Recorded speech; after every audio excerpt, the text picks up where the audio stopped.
السلام عليكم ورحمة الله تعالى وبركاته. أهلا بكم بقناتي فرح إنيفير. في هذا الفيديو سوف نتكلم دائما عن مستجدات فيروس كورونا ببلجيكا، فأهلا بكم دائما بقناتي فرح إنيفير.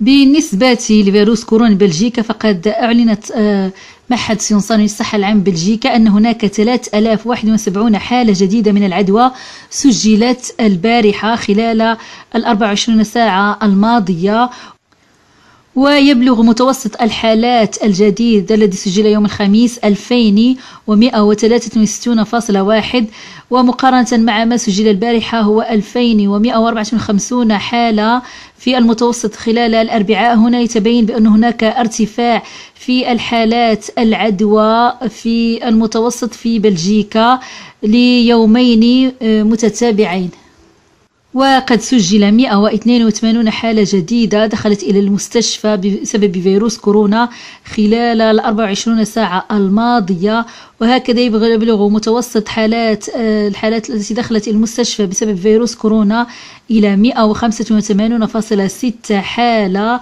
أي هناك انخفاض نسبته 6% مقارنة مع الأسبوع الماضي.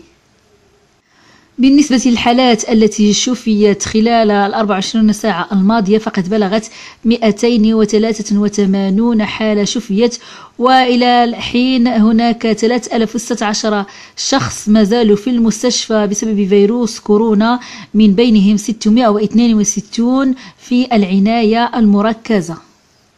ورغم أنه يلاحظ ارتفاع في العدوى مؤخرا إلا أن عدد الوفيات في انخفاض، فقد سجل البارحة خلال 24 ساعة الماضية 96 حالة توفيت بسبب فيروس كورونا، وهذا يلاحظ بأن هناك انخفاض. فما بين في المتوسط ما بين 3 و9 ديسمبر هناك كان في المتوسط توفي 97.1 يوميا، وهذا يمثل انخفاض قيمته 21.8%. ومنذ بداية الوباء إلى غاية الآن فقد سجلت بلجيكا 17,603 شخص توفوا بسبب فيروس كورونا.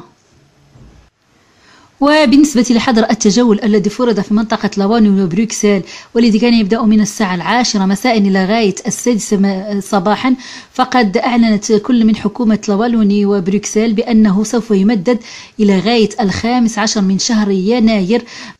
وبالنسبة لمنطقة لوالوني هناك تخفيف في يوم 24 من شهر ديسمبر، حيث يمكن للأشخاص المقيمين في المنطقة الوالونية أن يبقوا خارج منازلهم للاحتفال بتلك يوم 24 من شهر ديسمبر، ليلة عيد الميلاد، هو أن يبقوا إلى غاية منتصف الليل.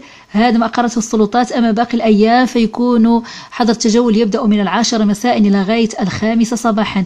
بالنسبة لمنطقة بروكسل فقد مددت أيضا هي حظر التجول إلى غاية 15 من شهر يناير، ولكن لم يتحدثوا عن يوم 24 من شهر ديسمبر هل يكون فيه تخفيف أم لا.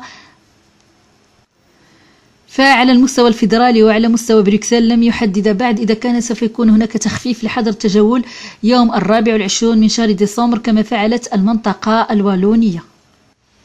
وبالنسبة لمنطقة بروكسل فقد قررت بالنسبة للمتاجر التي تفتح إلى غاية الساعة 8 ويتم إغلاقها فلها الرخصة بأن إذا أرادوا أن يبقوا إلى غاية الساعة 9 مساء ما بين 14 إلى 31 من شهر ديسمبر، حتى يسمح لجميع الأشخاص بالتسوق ولا يكون هناك ازدحام.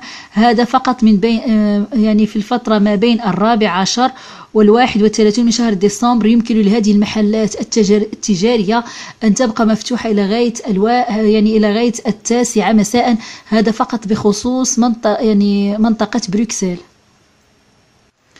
وبالنسبة لدور العبادة التي تمثل جميع الديانات هنا وكذلك كل المعتقدات، فقد أعطت السلطات الفيدرالية الرخصة لأماكن التعبد بفتح أبوابها ابتداء من يوم الأحد، سواء كان بالنسبة للديانة الإسلامية أو اليهودية أو المسيحية أو غيرها من المعتقدات هنا ببلجيكا، ولكن بشروط، هو أن لا يكون في مكان واحد أكثر من 15 شخص، وأن يفصل بينهما 10 أمتار مربعة بين كل شخص وشخص.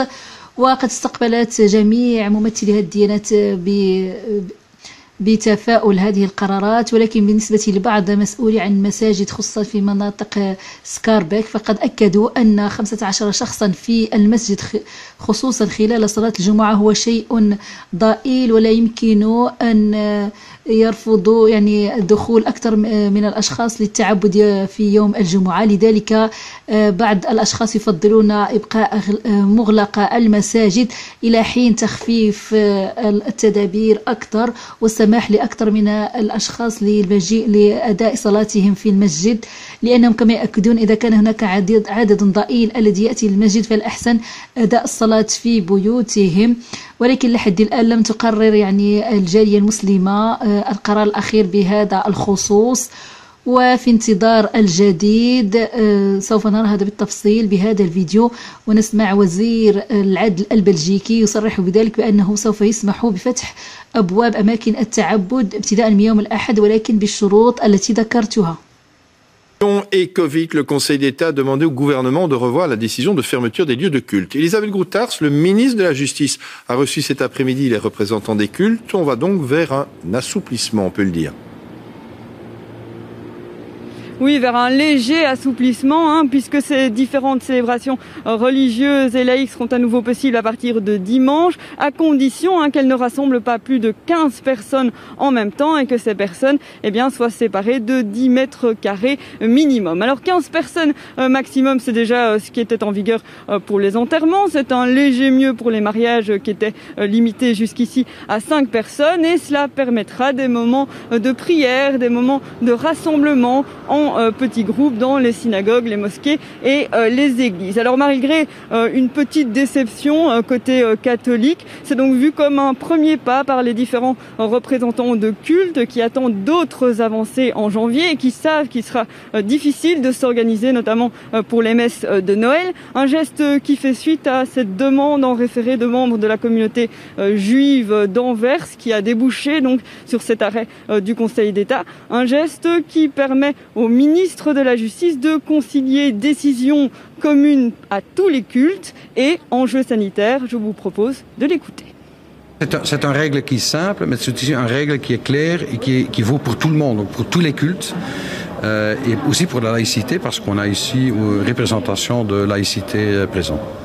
Mais il faut tenir compte aussi que dans d'autres secteurs, il n'y a aucun assouplissement. Donc on a fait quand même quelque chose de spécial pour les cultes, à cause de l'arrêt du Conseil d'État. Et vous avez vu que hier, il y a eu cet arrêt. Aujourd'hui, on a déjà trouvé une réponse.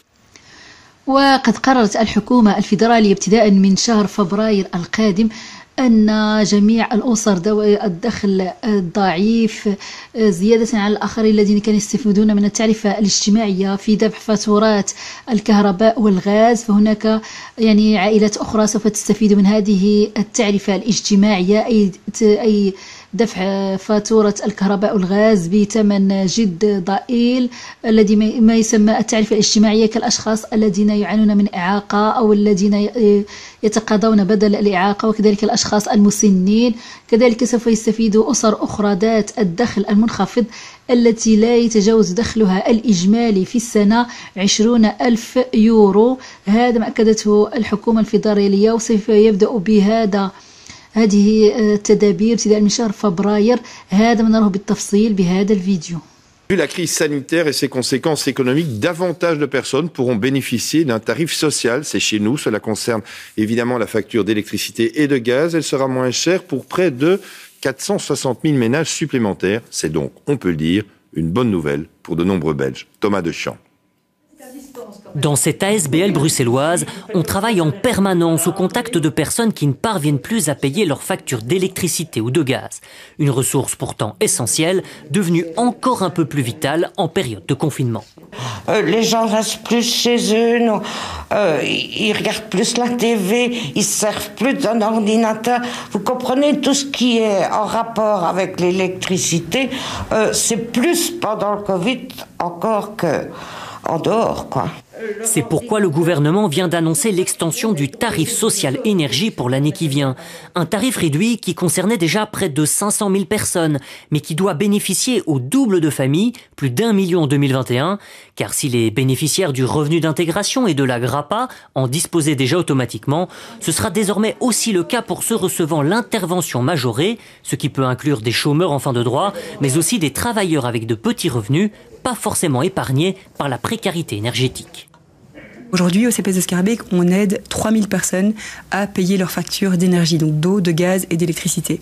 Dans ces 3000 personnes, il y a un peu plus de la moitié qui sont des citoyens bénéficiaires du revenu d'intégration, mais il y a un peu moins de la moitié, 44%, qui sont des citoyens schaerbécois qui travaillent, qui ont un métier, qui ont des revenus et qui, malgré ça, n'arrivent pas à payer leurs factures d'électricité. Autant de personnes pour qui le tarif réduit sera un coup de pouce non négligeable. En moyenne, il permet d'économiser 667 € sur la facture annuelle de gaz et d'électricité. Il faut dire que la Belgique reste l'un des pays où l'énergie est la plus chère d'Europe. L'extension du tarif social ne réglera d'ailleurs pas tout. On estime qu'au total, un ménage sur 5 éprouve des difficultés à payer ses factures. وفي نهاية الفيديو أتمنى لكم الصحة والعافية وإلى اللقاء في فيديو جديد وأهلا بكم دائما بقناتي فرح إونيفير.